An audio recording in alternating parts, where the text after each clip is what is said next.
Yeah, you're listening to Independent TV 7. This article is saying there are so many reasons why President Muhammadu Buhari will be the last president of Nigeria, or rather, I would say why Buhari may be last president of Nigeria.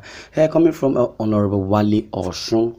Honorable Wale Osun, the leader of Afenifere Renewal Group, ARG, is known, or rather is not known for frivolity. His economy of words will not even allow him to say anything that would be controversial. However, in this article or interview, he literally threw a bombshell. And that is what it is. He threw up a bombshell, warning that President Muhammadu Buhari might be the last president of Nigeria if he decides to walk away without addressing the agitation for restructuring of the country. According to Oshun, he says the National Assembly has transmitted a reworked Electoral Amendment Act to President Muhammadu Buhari for his assent. What is your take on the issue? And now the question is being thrown to Oshun.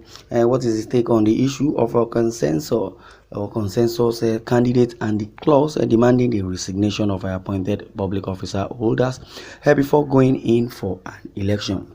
Yeah, he has this to say by saying, I think the clause asking appointed public officers to resign before going in for an election is a very reasonable request. I am of the older school when it comes to discussing whether public office holders should play politics or not, or not to play politics rather. Yeah, I have always expressed the view that public office holders should be totally non-political, so that in the discharge of their duties they can always be patriotic and responsible towards the social needs of the people. So if you are a public office holder and you intended to contest an election, then it makes a lot of sense for you to resign, so that the issue of conflict of interest will not arise. Most of the times the people stay in office to contest an election and later go back to their positions. It is wrong. They must take a decisive policy, or rather take a decision. You either choose to be a politician, or be an appointed public office holder. But regarding the second issue, which has to do with consensus, my view is that the National Assembly is surprising or usurping the functions of the political parties. Let them make their rules. Those who join political parties know that what their obligations are. Nigeria is a diverse country. When you speak of a consensus in certain parts of the country, one or two people can sit down and speak for the whole candidates because of the feudal system or something.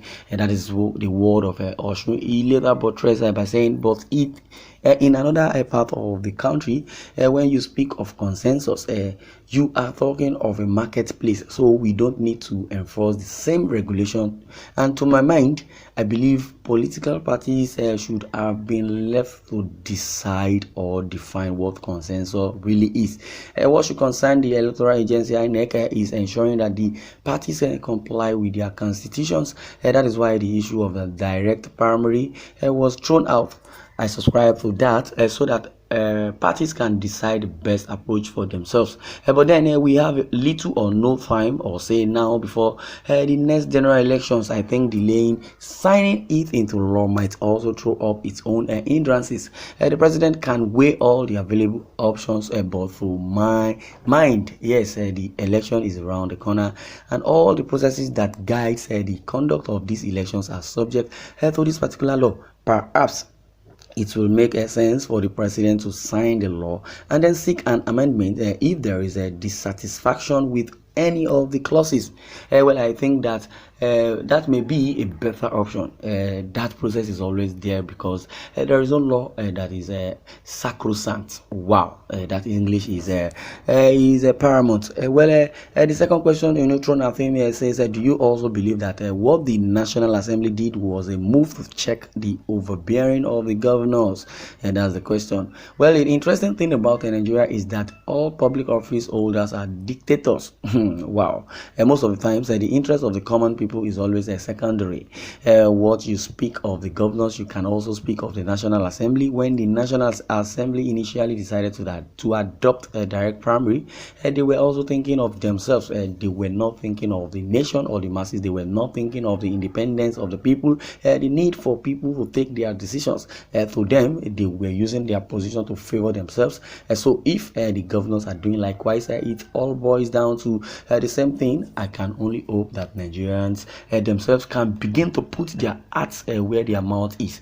Definitely, I would say to buttress what he has said, I would say according to Pastor Paul Adefaras, yes, Pastor Paul Adefaras in the General Overseer of the House on the Rock, says yes, he was speaking to his brethren, and the congregation was like, yes, you need to have a plan B, because Nigeria has deteriorated to that level whereby plan B is the best option. Well, what your plan B is might not be the same as the other person's plan B or plan C or plan D, depending on how you see it. But so many people were trying to, chastise Pastor Paul Adefaras and saying, why would a pastor, a man of God, say such a thing? Does he not have the power of God? Does he not have the prowess of God? Does he not have the mindset of God or insight from God?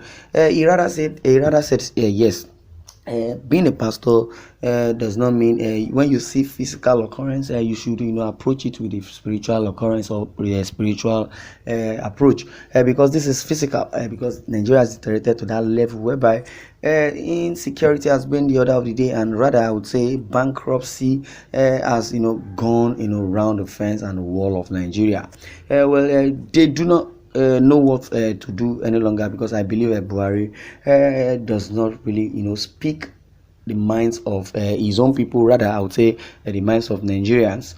But notwithstanding, cuts in, I don't want to talk about the presidential race now, because there is time for everything under the sun. This is February.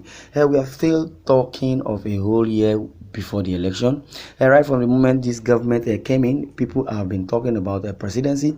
People have been talking about the governorship. Yes, pardon for that.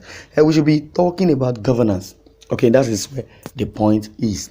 He said we should be talking about governance, and that's where I really want us to, look or delve into. We have politicized governance in this country, and nobody's speaking about productivity, the net import over export. We import more than we export or we ever export, and nobody's talking about all that, and that is governance. And nobody's talking about education, and that is governance. Everybody has become a politician. In a serious country, less than 5% of the population is involved in the politics of that nation. Others engage in various productive ventures. In Nigeria, more than 80% of the populace is playing politics because it is the only way you can earn a living now. No, not the only way you can earn a living. It is the only way you can extort to earn a living. That is the yardstick. And I believe Nigerian politicians, or rather I would say Nigerian government officials, they believe venturing into politics is a way of accumulating wealth. Yes, and in other words, the irony of it is just they go there and embezzle whatever they want to embezzle. After giving them allocation, they will not execute, even if they do it halfway. No monitoring agency. And in other words, I believe because of the negligence and how they are treating the citizens, and also changing the narrative to their own pockets, that is it. And those that I believe that they are political bigots, I believe they are only eating crunchies from the dining table of their paymasters. The second question, to go further, but you cannot also neglect the people's clamor for power shift from across the southern part of the country. Yes, do you subscribe to the view that Nigeria has outgrown the demand of for the equitable power sharing? 100%. Well, it says that this is a diverse country, and everybody will like to have a sense of belonging. So if we must have a sense of belonging, every part of the country must be involved in governance. That is where the issue of power shift may come up. If power has been in one side of the country, other parts will want to be a player as well, which was the reason when Jonathan was there, the North was clamoring for power shift to the North. Now Buhari has spent 8 years and the South is clamoring for power shift. And the power shift is coming to the south, and we too should have it. Maybe in another 25 years or 50 years, when we must have developed a seamless system. If the different component parts of Nigeria have not gone in their own ways, it may be possible for people to act on the best candidate leading the country. To dispute what this man has just said, he said now Buhari has spent 8 years. Yes, quite all right, and the south is clamoring for a power shift to the south. He says, and we too should have it. So, okay, he said maybe in another 25 years or 50 years. I believe there is no maybe, and there's not gonna be it might, maybe, thereabout. No. What is now embedded in a Nigerian constitution, we believe, yes, according to the military who handed over the constitution for democracy to Nigeria, I would say the 1999 constitution amended or embedded is just a is a fraud. Let me use that word, because when you say politics, democracy is the government of the people, for the people, and by the people. And meanwhile, we adopted democracy from the United States, so the same way it's been practiced over there is not as same as it is here. Time may not permit us to go further. This is where I'm going to draw the curtain. I would like you to share your views in the comment section. Thanks for listening, and God bless.